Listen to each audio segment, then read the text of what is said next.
ಸಂಕಲ್ಪ ಅಂತ ಹೇಳಿ ಇದೆ, ಬಹಳ ದೊಡ್ಡದಾಗಿದೆ.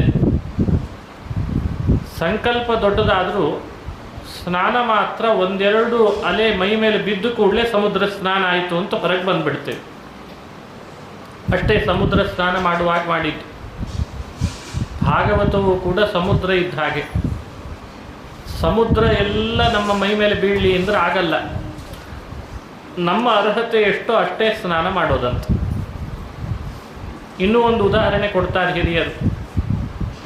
ಆಕಾಶಕ್ಕೆ ಪಕ್ಷಿಗಳೆಲ್ಲ ಹಾರ್ತಾವೆ. ಎಲ್ಲ ಪಕ್ಷಿಗಳು ಒಂದೇ ಥರನಾಗಿ ಹಾರಲ್ಲ.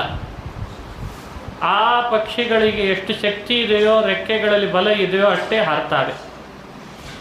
ಶ್ರೀಮದ್ ಭಾಗವತ ಆಕಾಶ ಇದ್ದ ಹಾಗೆ, ನಾವು ನೀವುಗಳೆಲ್ಲ ಪಕ್ಷಿಗಳಿದ್ದ ಹಾಗೆ.